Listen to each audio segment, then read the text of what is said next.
দেখো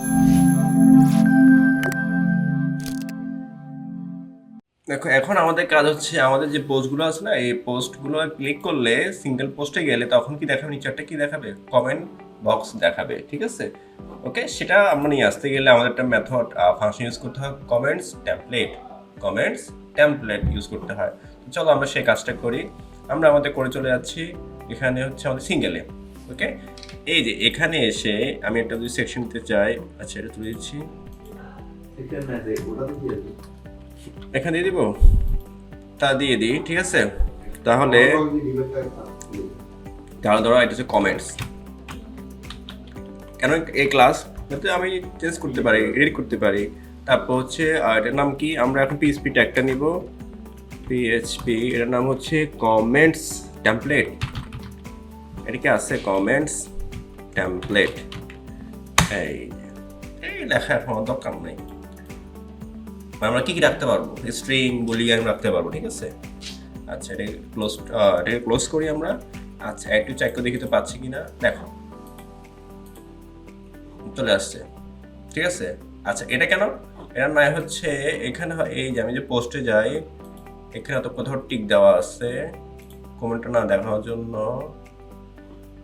কমেন্ট, এই যে এখানে ডিসকাশন চলে আসছে, হ্যাঁ যে অ্যালাউ কমেন্ট, এটা অ্যালাউ নেই, অ্যালাউ থাকে নর্মালি, আমি তো কোনো কারণে কেটে দিছি, অ্যালাউ এটা থাকবে। ওকে, যদি এটা না থাকে তাহলে এখানে নিয়ে আসবা, ডিসক্রিপশন থেকে ডিসকাশন এক্সার্ট লেকচারে ক্লিক করবা, ঠিক আছে? তারপর কমেন্ট, ওটার জন্য আমি এখান থেকে লিখে দিতে পারবো, এক্সার্ট এখান থেকে বানিয়ে দিতে পারবো। তো আমি আপডেট দিলাম, এই এক্সার্ট চলে আসে, দেখো এই যে অ্যালাউ, আমি যখন অ্যালাউ করলাম এই দেখো চলে আসছে। কি হলো, একটা কমেন্ট, আচ্ছা কমেন্ট কি আগে থেকে ছিল, এই যে কমেন্ট, এই যে একটা কমেন্ট ছিল, ঠিক আছে? এই যে অ্যাডমিন। ওকে, আমি এটাকে আপাতত ধরো থাকুক, সমস্যা নেই। ওকে, আমরা এখন রিফ্রেশ করলাম, কিন্তু এটা তো বাহিরে, কারণ কন্টেনার বাহিরে। তাহলে আমি এটাকে একটা কাজ করি, কন্টেনার খুঁজে দেখি, কন্টেনার কোথায় গেলো, এই যে কন্টেনার, মজার জন্য কন্টেনার এই যে এখানে রাখি। ওকে, এখন আমি যদি এখন রিফ্রেশ দেওয়ার পর দেখতেছি হ্যাঁ এটা চলে আসছে, এটার উপর নিচে হেডিং মার্জিনটা আমাদের সিএসএস, ঠিক আছে? আচ্ছা এই দেখো আমি যখন করি অ্যাডমিন, যেহেতু আমি এখন ওপেন আছি, লগ ইন আছি, ঠিক আছে? This is my post. Okay, আমি যখন কমেন্ট করবো দেখো চলে আসছে, দিস ইজ মাই পোস্ট চলে আসছে। আমি এখন অ্যাডমিন আছি এই জন্য, ইজত তো আমি শুধু, ঠিক আছে? যে ইজত থাকবে তার নামই সে দেখাবে, ঠিক আছে? ওকে ফাইন, আমাদের এটা চলে আসলো। এবার কোনটা লিঙ্ক কত, এই দেখো সিএসএস এই চলে আসছে, এই যে লিঙ্ক, এই যে ক্লিক করে দেখো, এই যে লিঙ্ক অ্যাবল, এগুলো কি লিঙ্ক অ্যাবল, এটা সিএসএস এর কাজ। কিসের কাজ? সিএসএস এর কাজ। এই তারপরে সব আসবে, বুঝতে পারছে? জাস্ট আমরা ডিফল্ট যে মেকানিজমটা আছে সেটা আমরা করতেছি, তারপরে আসবে। আচ্ছা কোনো কারণে যদি আমি এটাকে হাইড করতে চাই, থাকুক না, কমেন্টটা থাকুক না, এটা তো এখানে ভিতরে আছে, কোথায় কি করবো, ওখানে যাই অল্প যাবো, আমরা হচ্ছে সবগুলোতে না, ধরো কোনো একটা এখানে, তাহলে এখানে তো সবগুলো, এখানে কমেন্ট না, এখানে নাই। আমি চাচ্ছি কোনো একটা পোস্টের কমেন্ট তুলে দিব, সবগুলোর না, কোনো একটা পোস্টের। তাহলে আমি এটে যাব, ওই পোস্টে যাব, ওই পোস্টে গিয়ে স্ক্রিন থেকে এই যে এখানে এটা এই ডিসকাশন না থাকলে ডিসকাশন থেকে নিয়ে আসবা, ক্লিক করে নিয়ে আসবা। এখানে গিয়ে না আমি কোনো কমেন্টকে অ্যালাউ করবো না, মানে কেউ কম করতে পারবে না, দেখো এনশো থাকবে না, নেই কমেন্ট বক্স নেই, কিন্তু কমেন্ট রয়ে গেছে না। এই কমেন্টকে চাইলে আমরা কি করতে পারি, এখন তুলে দিতে পারি। কিভাবে? এই দেখো, don't allow post comment, then you will stop allow comments that show post discussion, allow তুলে দিলাম। পরের কথা হলো then hide comment box but still show previous comment and I will hide comment, আমি কি করবো, কমেন্টগুলো কি করে দিব, হাইড করে দিব। then I will use content condition and say comment যদি ওপেন যদি না থাকে এগুলো দেখাবে না। চলো এই কাজটা আমরা করি এর ভিতরে, উপরে করি। যদি কমেন্ট বক্স যদি না থাকে, ওপেন যদি না থাকে, কমেন্টও থাকবে না। তাহলে আমি কি করবো, এখানে পিএইচপি, এক্ষেত্রে আমাকে একটা কন্ডিশন দিয়ে বলে দিতে হবে, ওকে, যে আমি কমেন্টও দেখাবো না। আমি কি করবো না, কমেন্টও দেখাবো না, যে অ্যালাউ যদি না থাকে, মানে বক্স যদি না থাকে, ওপেন যদি না থাকে, তাহলে আমি ইফ কন্ডিশন বলে দিব, নাম কি বলতে এটার নাম। হ্যাঁ, এখানে কি যে আমি ক্লিক করি, দেখো ওরা বলে দিচ্ছে কমেন্টস টেমপ্লেট, এটা তো দিলাম। এখানে আছে এই যে ওপেন যাই, দেখো determines whether the current post is open for comments. ঠিক আছে, যে কমেন্ট যদি কি থাকে, ওপেন থাকে কমেন্ট, সেক্ষেত্রে আমরা ইউজ করতে পারি। ওকে, আচ্ছা এখানে তারা দেখো কি কি বলতেছে, পুরা এটা কিন্তু একটা হুকও আছে, হুক ইউজ করা যাবে প্রয়োজন হলে আর কি। এরপর বলে আমি কি বলতেছি বলতো, আমাদের এটার নাম হচ্ছে কমেন্টস ওপেন, কমেন্টস ওপেন। ওকে, আমি এখানে কিছু রাখলাম না, আপাতত কোনো পোস্টের জন্য না, শেষ। আচ্ছা, এখন এটা ইফ না, তো ইফটা যদি আমি শর্টকাট লিখতে চাই অল্টারনেটিভ ওয়ে, কলম দিলাম, শেষ করবো কোথায়, শেষে। ওকে, কারণ কন্ডিশন শেষ করতে হবে না, ঠিক আছে, কারণ কন্ডিশনের ভিতরে কি থাকবে, এই কমেন্টটা থাকবে। এটাকে একটু দূরে নিয়ে যাই আমি, তাহলে কি বলবো, আমাদের কি ছিল, ইন না, ইন ইফ, শেষ। অথবা ব্রেকেটটা আমি এখানে অন করলাম আর এখানে শেষ করলাম, তাও হবে। এই সরি, এখানে এখানে কোথায় গেল, এই যে এটা। ওকে, এখন হয় এটা ইউজ করা, নাহলে এটাই সুন্দর আছে অল্টারনেটিভ এটা, ইন ইফ। আমি মনে এটা নিয়ে কথা বলছি তাই না পিএসপিতে। ওকে ফাইন, এখন যদি আমি পোস্টে যাই, পোস্ট দেখে একটু, ইয়েস, এখন কমেন্ট দেখাচ্ছে, কমেন্ট বক্সে দেখাচ্ছে না, করা কমেন্টগুলো দেখাচ্ছে না। এবার চলো আমরা যে কোনো পোস্ট থেকে কমেন্ট হাইড করে দিতে পারি, কেটে দিচ্ছি না একটু আমি, একটা হচ্ছে কেটে দেওয়া, কোথায়, তোমার কমেন্ট থেকে কেটে দাও, আমার থাকবে এগুলো, আমি দেখা যাচ্ছি না, কখন যে প্রয়োজন হয়। কোনটা, এখান থেকে এখানে হাইড কেউ করবা, এখানে তুমি ট্রাশ করে রাখবা আর কি, ট্রাশ ফেলে রাখবা আর কি, ঠিক আছে। আচ্ছা, এবার আমাদের শেষ পার্ট, সেটা হচ্ছে আমাদের যে ইন্ডেক্সটা আছে না, সেখানে তো আমরা সবগুলো রাখবো না, হেডার ফুটার আলাদা করে রাখবো, হেডার ফুটারকে আলাদা করে সেপারেট করে ফেলবো, ঠিক আছে। সেক্ষেত্রে ওদের একটু টেমপ্লেট আছে, টেমপ্লেট দেখো, থিম টেমপ্লেট পার্সি, ওরা বলতেছে হ্যাঁ, a template part is a piece of a template that is included as a part of another template, such as site header. Template part can be embedded in multiple templates, simplifying theme creation. Common templates parts include বলতেছে কি করতে, header.php, মানে হেডারকে আলাদা করে ফেলতে বলছে, সে রাখতে বলছে হেডার পিএসপিতে, ফুটারকে আলাদা করতে বলছে, রাখতে বলছে ফুটার পিএসপিতে, হ্যাঁ পেস্ট করতে বলছে, আর সাইড বার যদি কোনো কাজ থাকে সাইড বার আলাদা করে রাখতে বলছে। পরবর্তী শুধু চেঞ্জ করলে কি, আমি মেইন থিমে ঢুকবো না, আমি ইন্ডেক্সকে কোনো হাতে দিব না, ঠিক আছে। আমার হেডার চেঞ্জ হলে আমি জাস্ট ওই পার্টিকে চেঞ্জ করবো, কারণ হেডার চেঞ্জ করা লাগে, কি লাগে, লোগো, টাইটেল, ফুটার লাগে, যেমন কপিরাইট, এটা বারবার চেঞ্জ করা লাগে। ওই থিম সেল করতে গেলে মাঝখানে কিছু চেঞ্জ হবে না, শুধু পুরো চেঞ্জ হবে, তাই না। এই জন্য এটাকে আলাদা করলে সুন্দর, এটা বলতেছে ওরা আমাদের, এটা আলাদা করে ফেলাও, টেমপ্লেট পার্সিয়াল। তাহলে আমি কি করবো, এই দেখো, হেডার ডট পিএইচপি এন্টার, আর এটা করবো কি, ফুটার ডট পিএইচপি। আচ্ছা, এখন আমার হেডার আমি কি রাখতে চাচ্ছি, আমি হচ্ছে হেডারে আমি যতটুকু হেড আছে, হেড যেখানে শেষ, এই পুরা জিনিসটা আমি রাখবো কোথায়, হেডারে। ওকে, এই হেডার ফাইলটা ইনএসএ পাবে, বলতে হবে কি, এই দেখো, বলতে হবে পিএইচপি গেট হেডার, হ্যাঁ ওটা পেয়ে যাবে, গেট হেডার। ওকে, এবার হচ্ছে ফুটার, আমার কি কপিরাইট কোনো সেকশন আছে, কপিরাইট রাখেন তো, তাহলে অ্যাড টু রাখো, এই যে ফুটার পর্যন্ত, এটা ওয়ার্ডপ্রেস ফুটার, ঠিক আছে। বাট আমি এখন আমাদের ফাইল বানাচ্ছি, এটা কাটবো, কেটে রাখবো কোথায়, এই যে ফুটারে।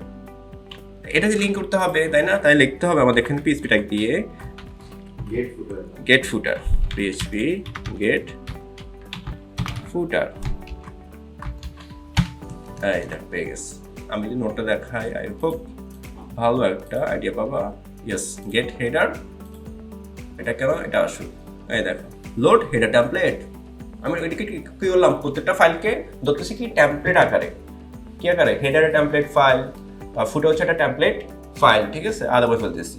প্রয়োজন হলে আমরা হেডার ফুটারকে কোথায় চেঞ্জ করবো, এই যে আমি হেডার এসে চেঞ্জ করবো। হেডার কি চেঞ্জ হচ্ছে? হ্যাঁ, এই যে ডাব্লিউপি হেড, এটা কোথা থেকে আসছে বা কি কাজ করতেছে এখানে পাচ্ছে সকল ফাংশনালিটি, ঠিক আছে। মানে এখন আমরা সেপারেট করতেছি, কারণ তুমি যদি অন্য কোনো থিম দেখো, তাই না, তারা কিভাবে কাজ করতো, তারা কিভাবে কোন স্ট্যান্ডার্ডে কাজ করতেছে, যেমন এই যে এখানে দেখো না, একটু যদি যাই কোথায় কোথায় কোথায়, এই টেমপ্লেটস এখানে হোম রাখছে, ইন্ডেক্স রাখছে, আর টু যাই হেডার রাখছে এখানে, দেখি পার্ট, এই দা ফুটার, হেডার আলাদা করে ফেলছে না, এই সাইড বার করছে না, হ্যাঁ কোথায় ওরা এস্টিমেট করে আসছে, আমাদের পিস করবো পিএসপি কিসে করবো, ও তো হচ্ছে কি ফাইল, নর্মাল ফাইল। তুমি একটু দেখো এখানে, দেখো আছে কি এখানে, এই যে দেখো, এই যে এখানে প্যাটার্নে আছে, যে এটা ছোট কি নর্মাল পার্টগুলো আর কি, এগুলোর পরে কাস্টমাইজ করে প্যাটার্ন আছে, যে ফুটার হেডার, এই যে চলে আসছে। তো ওরা ফাইল রেখে দিয়েছি, যদি এড করতে চাও দিতে পারো, রেখে দিছো তো, আসছে তো। ওকে, আমরা এখানে আরো মজার ব্যাপার কি জানো, মজার ব্যাপার হচ্ছে এই পোস্ট, আমরা এই পোস্ট এসে আমরা কি করবো, একটা পেজকে ভেঙে ফেলতে পারবো, টেমপ্লেট করে ফেলতে পারবো। কি করে ফেলতে পারবো? টেমপ্লেট। ধরো এই যে আমাদের স্লাইডার, এটার মাঝে মাঝে আমি হেডের মাস্কিং ইউজ করবো, ঠিক আছে, কখনো আমি পোস্ট নিচে ইউজ করবো, কখনো অন্য একটা পেজে ইউজ করবো, এটার টেমপ্লেট বানিয়ে নিব। টেমপ্লেট, এই টেমপ্লেটটা এইখানে পেজে দেখাবো, এখানে অপশন, এই যে এখানে দেখো, ধর আমার এই যে পেজ, এটা আসবে পরে আসলে। ধর আমি এখানটা ব্যানার তৈরি করবো, এই সেম কাজটা আমি চাচ্ছি এই ধরো কন্ট্যাক্ট পেজের নিচে আসবে, সার্ভিসের নিচে আসবে, তাহলে কবার করে কল লাগতেছে, তিনবার না, আমি বানাবো একবার। এটা টেমপ্লেট নাম বলে দিব, ওই টেমপ্লেট নেমটা শুধু এই সেকশনে এসে বলে দিব, এখানে একটা ব্যাপার থাকবে, টেমপ্লেট থাকবে, আমরা নিয়ে আসতে পারবো, ঠিক আছে, তাই না, টেমপ্লেটটা শুধু বলে দিব, হয়ে যাবে, ঠিক আছে। এগুলো আসবে ধাপে ধাপে, কেমন টেমপ্লেট বানায় এগুলো আসবে, মানে কাজ আরো ইজি হয়ে যাবে। প্রয়োজন তুমি ইউজ করো না, ইউজ করবা না, তুলে দিবা। এবং ওই টেমপ্লেট ছাড়া অন্য একটা টেমপ্লেট কীভাবে করবা তুমি, এখানে জাস্ট নাম দিয়ে দিবা, একজন ইউজার শুধু টেমপ্লেট চেঞ্জ করবে, হয়ে যাবে, কোড করতে হবে না। তোমার এই কাজ দেখে সে বলবো এটা তো ভালো কাজ করছিল, ও আমার কত সুবিধা করে দিচ্ছে, ঠিক আছে। অনেকেই পড়ে ভিতরে রেখে দেয়, তাহলে কি সুবিধা, ওরা আবার হায়ার করা লাগবে, বা এটা চেঞ্জ করে দাও, ওটা চেঞ্জ করে, সেই ব্যক্তিগত করে, ঠিক আছে। কিন্তু এখানে টেমপ্লেট নিয়ে আসবে, ওরে এখানে তো দেখাবা, ক্লায়েন্ট তোমার যদি বিগ বাজারটা হয়, ঠিক আছে, তখন সে বলে না তোমাকে বানায় তো তোমার দেওয়া লাগবে, তো বানিয়ে এখানে নিয়ে আসো না, তিনটা এখানে রাখে দিছো, যে স্যার আপনি যেটা ইউজ করেন আমি এটা এখানে রেখে দিচ্ছি, আপনি যে তিনটা আমার বানাইছেন পেমেন্টটা করছেন, এটা আমি এখানে রেখে দিচ্ছি, যখন এটা ভালো এটা করেন তখন সে খুশি হবে, বাহ ও তো ভালো কাজ করছে। তুমি কি করলে এটা কাজ না করে, যখন সে কোডটা বলবে শুধু সেই কোডটা রাখো, বাকিগুলো ফেলে দাও, পরে চিন্তা করো না আমার তো কোডটা দরকার, ওরা একটু বলি আবার ও করে দিক, তাই সেটা হ্যাজেল ফিল করবে, ঠিক আছে না। ওরা পেমেন্ট দিই, ও আমার খুশি থাকবে, ওরা আমি আর কাজ দিব, মানে ক্লায়েন্টের সাথে যদি ভালো সম্পর্ক হয়, সে আর কাজ এনে দেয়, ওর থেকে কাজ এনে, ওর থেকে কাজ দিবে, ও তোমার হাইড করবে। আচ্ছা দেখো, এরপর দেখো চলে আসলো এই সেম কাজটা, এই যে আমরা তো নিলাম হেডার ফুটার, দেখি তো কাজ করবে, অবশ্যই প্রবলেম হবে না, দেখি তো আসলে, হ্যাঁ কাজ করতেছে, কোনো প্রবলেম নেই, ঠিক আছে, কোনো প্রবলেম নেই। এই যে চলে আসছে হেডার ফুটার, নাহলে এগুলো থাকে, হেডার যদি না পাই তাহলে আমার তোমার বুস্টার ফাইলটা পাইতো না, ঠিক আছে। এবার কাজ হচ্ছে এই যে হেডার ফুটার যেটা আছে না, এটা বলতে হবে কোথায়, সিঙ্গেলে। আচ্ছা খেয়াল করো, এতগুলো কোড আমি বারবার লিখবো, তুমি খেয়াল করো, আমি যত পেজ তৈরি করবো এখানে কপিরাইট কোড থাকবে, ফুটা কোড প্রায় কত 10-15 কোড থাকবে, তাই না, আমি বারবার কেন নিব এটা, শুধু এটা বলে দিব। তুমি জিনিস খেয়াল করো, এই জিনিস খেয়াল করো, একটা তোমাদের দেখায়, আই হোপ তুমি ভালোটা আইডিয়া পাবা। জিমেন্স, এই কাজটা আমি কেন করলাম, একটা জিনিস খেয়াল কর, এই যে হেডার, ঠিক আছে, এই মেনুটা মানে আমি চাইতেছি একটা পেজ অ্যাড করা, হ্যাঁ এখন দেখো যে মানে কোডটা না করে ওই যে এটা কপি করে এখানে বসাই, কপি করে ব্যবহার হয়ে যাবে, ওই যে header dot a get to header. এখন খেয়াল করো, এই যে হেডার কাজটা করলাম, এটা প্রত্যেক পেজে করছি না আমি, প্রত্যেক পেজ, তাই না, এই জিনিসটা প্রত্যেক পেজে করে রাখছি না আমি, তো প্রত্যেক পেজে কোড করা লাগছে না। আবার এই যে ফুটার, খেয়াল করো এই যে ফুটারটা, এই যে ফুটারটা, এটা খেয়াল করো, এটা কোন পেজে আছে আমরা, কন্টাক্ট, আমি যখন অ্যাবাউটে যাই, হ্যাঁ সেম না, তাহলে কতবার কোড লেখা লাগছে, এখন প্রায় 28টা পেজ আছে, প্রায় 2-3 কোড লাগছে না, এই সেম কাজটা। বাট আমি যদি টেমপ্লেটে ভাগ করি হেডার ফুটার, তাহলে ওই সেম কোডটা শুধু আমি কি জাস্ট লিঙ্কটা বলে দিব, এক লাইনের কোড। প্রত্যেক পেজে কি করব, এই লিঙ্কটাকে বলে দিব। তাহলে আমার এত কোড লাগতেছে, তো আমার এবার এই ওয়েবসাইটে ফাস্ট হয়ে যাচ্ছে না, আরো অনেক কোড কমে যাচ্ছে না, ওই ওয়েবসাইটে তো কোড কম হলে আরো ফাস্টার। ওই যে অপটিমাইজ যেটা আমি বর্তমানে চলতেছে এই অপটিমাইজ টিপও করে, অনেক তো করে ডাইরেক্ট করে ফেলে প্রত্যেক পেজে পেজে মেরে দেয়, প্লাগইন ইউজ করে করা হয় কলা, ঠিক আছে। তারপর ওই যে ভিতর কোড কমাতে হবে, তো তোমার ওই যে জানা না, এই দেখো এখন কমে যাচ্ছে না। তাহলে আমাকে আমি যত পেজ বানাবো, যে অপটিমাইজ এটা আমরা এসইও ভালো কাজ করে তো অবশ্যই করবে। এবার দেখো আমি এখানে কন্ট্যাক্ট পেজ বানালাম, তো কন্ট্যাক্ট পেজের এই হেডারে এই কোডটা তো আমার নেওয়া দরকার নাই। আমি কি করবো, শুধু ওই যে এই কোডটা শুধু বলে দিব, ঠিক আছে। তাহলে সে অটোমেটিক কি হয়ে যাবে, হেডার পেয়ে যাবে। ফুটারে কি করবো, ফুটার কোড না করে আমি কি করলাম, শুধু ফুটারে কোডটা বলে দিব, পেয়ে যাবে। এখানে আরো কোড থাকবে, যে হেডার ফুটারে জাস্ট কাজ এতটুকুই, আরো আছে না, ওই যে ওগুলো লিখতে হবে না, অবশ্যই লিখতে হবে। ধরো এই যে এখানে কি কোড কম, এই সেকশন দেখো, এগুলো HTML দিয়ে না করব, এই যে HTML দিয়ে করবে এগুলো এগুলো তো PHP না, না, HTML দিয়ে। এই দেখো আমার ফুটা কোড প্যারা না। না, এই দেখছো ফুটা কোড কত করে দেখছো, তাহলে এই একটা কোড পুরো পেজ লিখতে হচ্ছে, প্রত্যেক পেজে পেজে। তাহলে তো তাহলে থিমটা তো তাহলে ইজি দেখতেছি, ইজি আছে, কঠিন তো না। ইজি লাগছে না আস্তে আস্তে, হ্যাঁ ইজি লাগবে। তাহলে তো আর প্যারা না। না না কোনো প্যারা নাই, HTML কোড তো থাকবে, তার ভিতরে PHP করবা। আবার ওয়ার্ডপ্রেসে কি করবে, হুকগুলো নিয়ে আসে, হুকগুলো নিয়ে আসতে হবে। মেন তো শুধু হুকগুলো। কোথায় কি ব্যবহার শিখতে হবে আর কি, কেমনে কেমনে। এখন একটা ইজি লাগতেছে, এখন মানে কি মাথা মশে দিয়ে গেছে। তাও খাতা কলমে প্র্যাকটিস করে দিয়ে ইউজ করে করে। এই যে দেখছো অনেক হেল্পফুল না, এই দেখো এ হলো আমাদের হেডার। দেখো পার্ট আদৌ করলাম, পরে ফোল্ডার করবো, কিন্তু আরো কাজ আছে কিন্তু, ঠিক আছে। এতটুকু করি আর কি।